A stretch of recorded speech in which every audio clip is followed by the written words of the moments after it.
Artificial intelligence का महाकुंभ लगा हुआ है और एआई के इस महाकुंभ में भारत की एआई तकनीक और विजन की गूंज आज पूरी दुनिया ने सुनी। प्रधानमंत्री मोदी 2 दिन की यात्रा पर फ्रांस पहुंचे हैं। यहां पर फ्रांस के राष्ट्रपति इमैनुअल मैक्रोन ने उन्हें गले लगाकर ग्रैंड वेलकम किया। पीएम मोदी के सम्मान में मैक्रोन ने कहा, पेरिस में आपका स्वागत है मेरे दोस्त। इन दोनों की कॉमराडरी, दोस्ती, इसकी चर्चा हर तरफ है, पूरी दुनिया में है। पीएम मोदी ने इसके बाद पेरिस के ग्रैंड पैलेस में आयोजित एआई एक्शन समिट में हिस्सा लिया। भारत इस एआई एक्शन समिट का सह अध्यक्षता भी कर रहा था। हमने इस आयोजन को एआई का महाकुंभ क्यों कहा, पहले यह समझने की कोशिश करें। फिर आपको इस सम्मेलन में एआई पर पीएम मोदी के संबोधन की बड़ी बातें बताएंगे। इसे एआई वाला महाकुंभ इसलिए कहा जा रहा है क्योंकि दुनिया भर के 90 प्रमुख देशों के प्रतिनिधियों ने एआई एक्शन समिट में हिस्सा लिया है।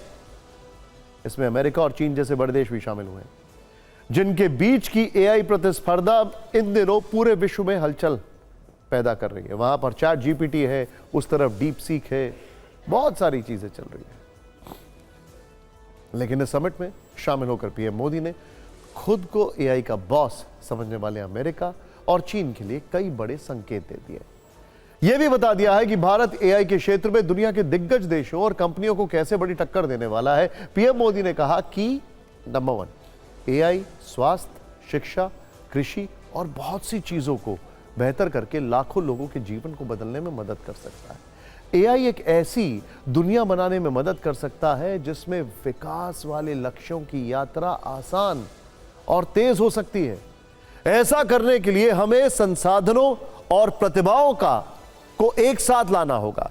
हमें ओपन सोर्स सिस्टम विकसित करना होगा जो विश्वास और पारदर्शिता को बढ़ाए। हमें पूर्वाग्रह रहित एआई पर फोकस करना होगा। प्रधानमंत्री ने यह भी कहा कि एआई मानवता के लिए नए कोड लिख रहा है। भारत के पास सबसे बड़ा एआई टैलेंट पूल है और हम अनुभव बांटने के लिए तैयार हैं। पीएम मोदी ने कहा कि कुछ लोग मशीनों के इंसानों से बेहतर होने को लेकर चिंतित हैं, लेकिन इतिहास गवाह है कि तकनीक नौकरियां नहीं लेती हैं और एआई से नई नौकरियों के अवसर पैदा होंगे। भारत के सफलतापूर्वक कम लागत में डिजिटल इंफ्रास्ट्रक्चर तैयार कर चुका है और भारत ने इंडिया डिजिटल एआई मिशन को भी शुरू किया है। कुछ सेकंड की न्यूज रील में आपको देखना चाहिए कि पीएम मोदी ने पेरिस के मंच से भारत का एआई रोड मैप कैसे दुनिया के सामने रखा। इसके बाद आपको यह भी बताएंगे कि भारत कैसे अमेरिका और चीन से भी सस्ती एआई तकनीक को विकसित करने में जुट गया है।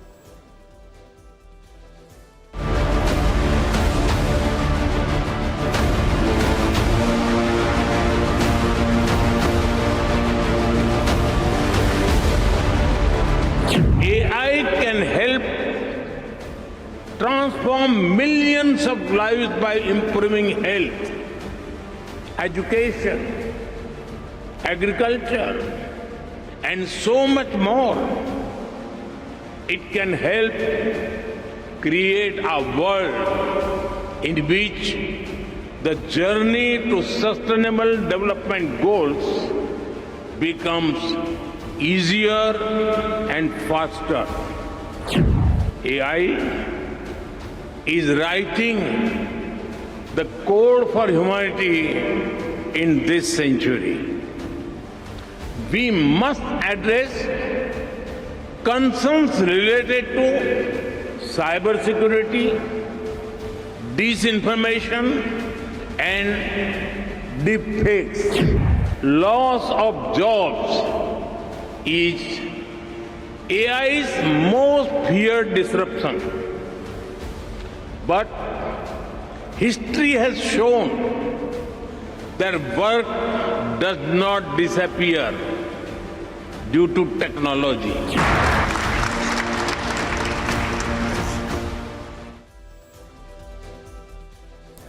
देखिए, अगर इंटेलेक्चुअल पावर की बात की जाए तो भारत दुनिया में सबसे आगे है।